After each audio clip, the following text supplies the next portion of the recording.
केंद्रीय कोयला मंत्री ने कहा, बिजली की आपूर्ति के लायक पर्याप्त है कोयले का भंडार।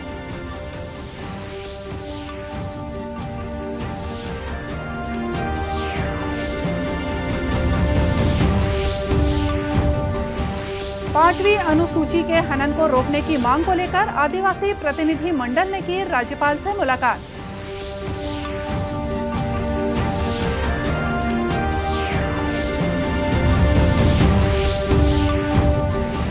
दशहरे की पूर्व संध्या पर मुख्यमंत्री ने दी शुभकामनाएं। कोरोना प्रोटोकॉल के तहत दशहरे का आयोजन।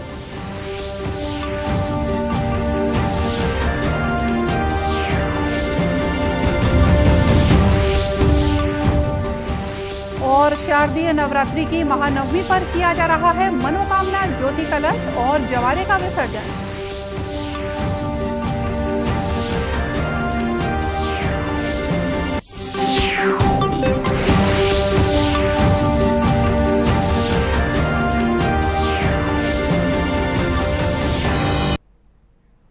नमस्कार, आप देख रहे हैं दूरदर्शन समाचार। मैं हूं मोनिका शर्मा और आइए अब देखते हैं समाचार विस्तार से। केंद्रीय कोयला मंत्री प्रहलाद जोशी ने कहा है कि बिजली की आपूर्ति के लायक पर्याप्त कोयले का भंडार है। केंद्रीय मंत्री श्री जोशी ने कोरबा में पत्रकारों से बातचीत करते हुए ये जानकारी दी। कोल इस बीच में शॉर्टेज हुआ था और वो शॉर्टेज अभी नहीं है। इसका मतलब नहीं है कि 20 दिन का 40 दिन का स्टॉक, ऐसे नहीं बता रहा हूँ, लेकिन जितना बिजली का आपूर्ति करने के लिए चाहिए है उतना तो हम कर रहे हैं। एक्चुअली आज के हिसाब से 1.9 मिलियन टन पर डे हमको देना था। हमने 2.08 मिलियन टन दिया है। इससे परिस्थिति सुधर रहा है और आगे भी सुधरेगा, ये तो मुझे पूरा विश्वास है। ये मैंने रिव्यू करने के बाद आपको बता रहा हूँ। और पिछले 4 दिन से एक तो मार्जिनल है, लेकिन हमारा स्टॉक तो थर्मल प्लांट में बढ़ रहा है। ऐसी क्या वजह? और मैं यहाँ पर दीपिका, जेवरा और कुसमुंडा खदान का प्रत्यक्ष आज समीक्षा किया हूँ। इन खदानों की कोयला का उत्पादन भी समीक्षा की है। मैंने अधिकारीगण को स्पष्ट आदेश दिया हूं कि बिजली उत्पादन का थर्मल प्लांट के इनका जो लक्ष्य तो उन्होंने तय किया है, वो लक्ष्य को एट एनी कॉस्ट अचीव करने के लिए मैंने आदेश किया हूं। उतना एज इट इज़ इधर थोड़ा लक्ष्य कम होने के बावजूद भी हम 2 मिलियन अभी सप्लाई कर रहे हैं, 2 मिलियन से ज़्यादा पर डे। और इधर थोड़ा लक्ष्य के अनुसार चले तो और भी ज़्यादा होगा। लक्ष्य थोड़ा कम है, वो आपूर्ति करने का पूरा विश्वास उन्होंने भरोसा मुझे दिलाया। गौरतलब है कि केंद्रीय मंत्री ने एसईसीएल के मेगा कोल प्रोजेक्ट गेवरा माइन सहित कुसमुंडा और दीपका खुली खदान का निरीक्षण किया। कोयला खदानों के निरीक्षण के दौरान श्री जोशी ने गेवरा कोयला खदान में 200 टन के डंपर से लोडिंग पॉइंट तक पहुंचकर कोयला उत्पादन के कार्यों की जानकारी ली। उन्होंने एसईसीएल की समीक्षा बैठक में कोयला उत्पादन बढ़ाने और ज्यादा से ज्यादा मात्रा में बिजली संयंत्रों को कोयला आपूर्ति के निर्देश दिए। बस्तर को नगर पंचायत बनाए जाने का विरोध कर रहे आदिवासियों का दल 300 किलोमीटर की पदयात्रा कर रायपुर पहुंचा। यहां उन्होंने राज्यपाल से मुलाकात की और 5वीं अनुसूची में उन्हें दिए गए अधिकार के हनन को लेकर जानकारी दी। आदिवासियों के प्रतिनिधि और पूर्व केंद्रीय मंत्री अरविंद नेताम ने कहा कि आदिवासी उन्हें मिले अधिकारों की अनदेखी से नाराज हैं। श्री नेताम ने बताया कि 80 ग्राम पंचायतों को नगर पंचायत बनाया गया है। आदिवासी समुदाय इसी का विरोध कर रहा है। आदिवासी समाज एक बात पे बहुत निराश है। निराश ये है कि बहुत से संविधान में व्यवस्था है, इनकी हित को रक्षा के लिए बहुत से कानून बनाए गए पार्लियामेंट में, राज्य सरकारों ने विधानसभा में बनाए हैं, उनका ईमानदारी से पालन नहीं हो रहा है। राज्यपाल ने कहा कि वे आदिवासियों को उनका हक दिलाने के लिए पूरा प्रयास करेंगी। प्रावधान संविधान में किए गए हैं कि इन पंचायत में बगैर राज्यपाल के अनुमोदन से यहाँ न नगर पालिका जाई जा सकती है, न नगर निगम बना जा सकता है और ना ही नगर पंचायत। फिर भी शासन में अगर बनाना है तो गवर्नर से इसका अनुमोदन होना चाहिए था। ऐसे बहुत सारे प्रदेशों में भी किया है, आंध्र प्रदेश में हुआ है, झारखंड में हुआ है, उड़ीसा में हुआ है, मध्य प्रदेश में। तो आंध्र प्रदेश के लोग कोर्ट चले गए थे, हाई कोर्ट, तो हाई कोर्ट ने कहा था कि ये कानून के विपरीत है और इसलिए वहाँ पर जो लोग गए थे और उन्होंने अवैधानिक तरीके से उसको अस्वीकृत कर दिया कि सरकार इन क्षेत्रों में नगर पंचायत नहीं बना सकती है जब तक कि गवर्नर इसके लिए स्वीकृति ना दे। तो इसी तरह से यहाँ भी हुआ।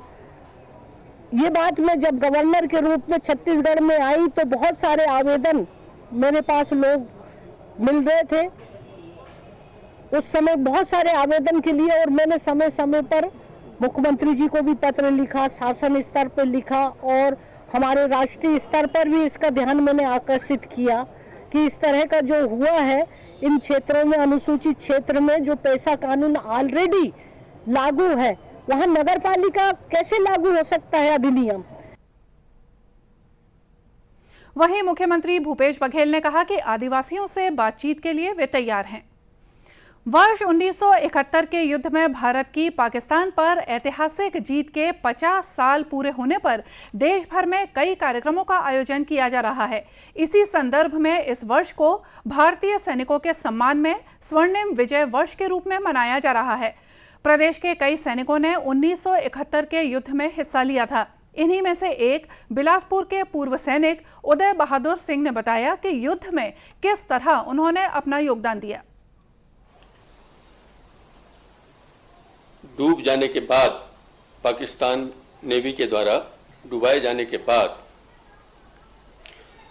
आईएनएस कदमत, आईएनएस कच्छल और आईएनएस तलवार तीनों जहाज़ों को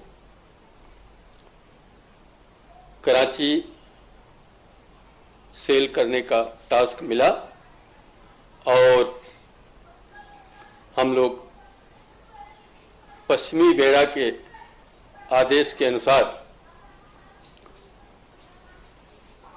एक मिसाइल बोट को साथ में लेकर के कराची बंदरगाह से 20 किलोमीटर पूर्व पहले अपनी पोजीशन लिए और वहां से बम्बार्डमेंट किए। पूर्व सैनिक सैमुअल हैरिस ने बताया कि उनकी टीम ने ऑपरेशन कैक्टस लिली को अंजाम दिया था। द्वारा उसे नष्ट कर दिया गया था, जिससे हमारी जो कंपनी है 1052 उसको कुछ ही 2-3 महीने में उस ब्रिज को सही कर दिया गया।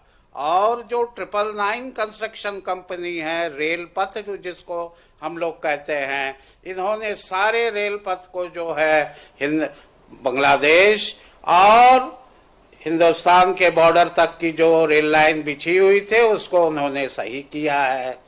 दूसरी बात यह है, इसे ऑपरेशन कैक्टस लिली के नाम से भी जाना जाता है। गौरतलब है कि भारत की जीत और सशस्त्र बलों द्वारा किए गए बलिदानों के संदेश को फैलाने के लिए विजय की लपटों को देश के चारों दिशाओं में भेजा गया है।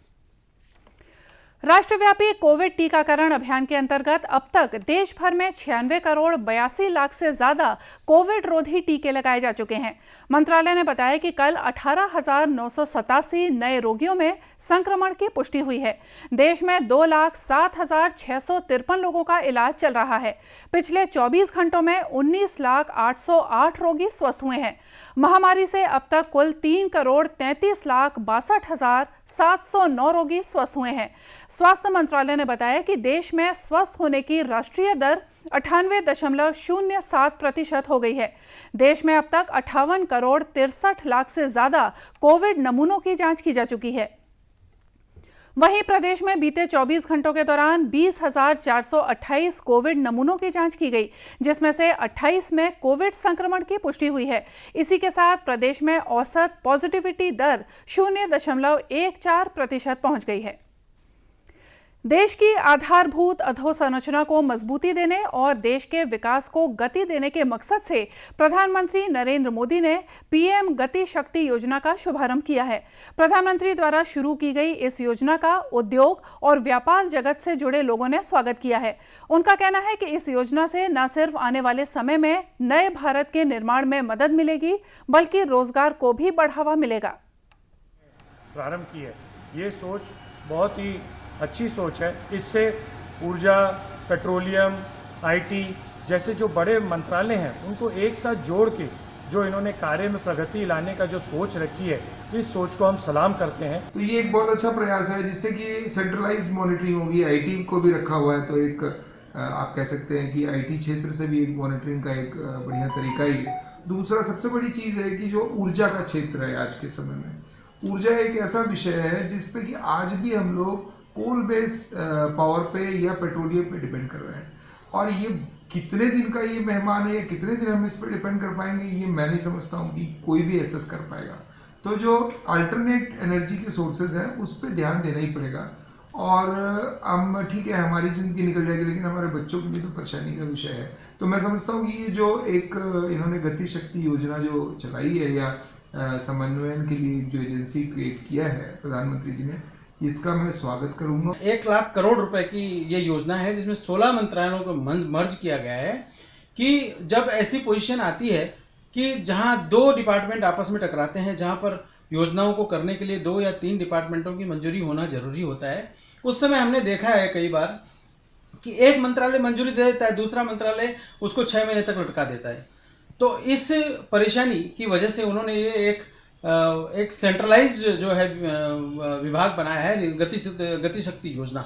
उस योजना में 16 मंत्रालय जुड़े रहेंगे और सैटेलाइट के माध्यम से, देखिए कितनी बड़ी तकनीक है, सैटेलाइट के माध्यम से वो उन कार्यों का मूल्यांकन करेंगे कि कहाँ पर काम अटक रहा है, कहाँ पर काम हो रहा है, और अगर काम अटका है तो क्यों अटका है, और अगर अटक गया है और काम नहीं हो रहा है तो उसके लिए उन संबंधित विभागों को तुरंत निर्देश जारी करके और उन काम को गति देने के उद्देश्य से इस काम को किया गया है।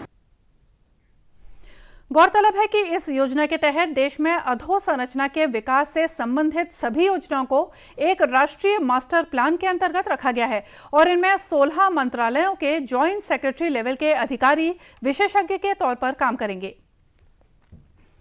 मुख्यमंत्री भूपेश बघेल ने प्रदेशवासियों को दशहरे पर्व की बधाई और शुभकामनाएं दी हैं।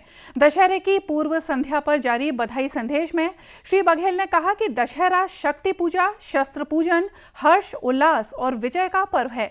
विजयादशमी का ये पर्व बुराई पर अच्छाई और अन्याय पर न्याय की जीत का प्रतीक है।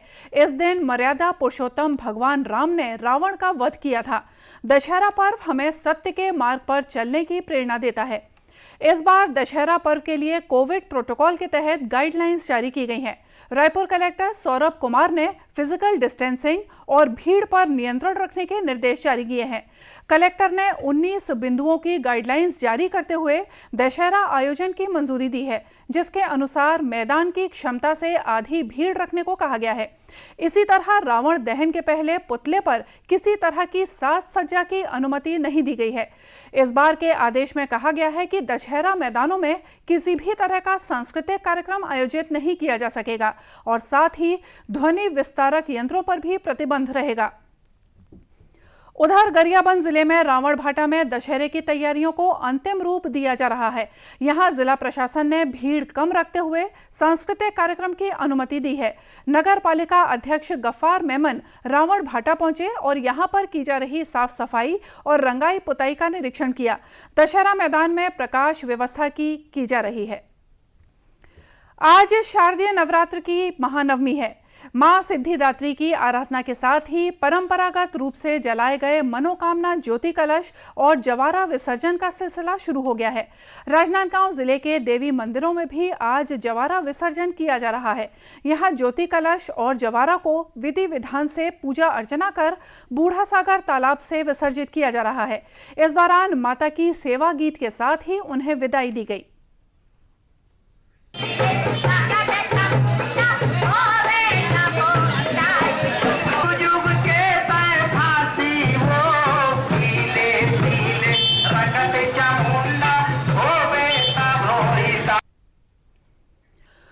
कवर्धा में हर वर्ष की तरह इस वर्ष भी दुर्गा अष्टमी के मध्य रात्रि को शहर के चंडी मंदिर, दंतेश्वरी मंदिर और परमेश्वरी मंदिर से खप्पर निकाला गया। हालांकि जिला प्रशासन ने दो समुदाय के बीच टकराव को लेकर पूरे कवर्धा शहर में शाम 7 बजे से सुबह 6 बजे तक कर्फ्यू लगा रखा है, जिसके चलते ग्रामीण और शहर के लोग खप्पर का दर्शन करने के लिए सड़क पर मौजूद नहीं थे।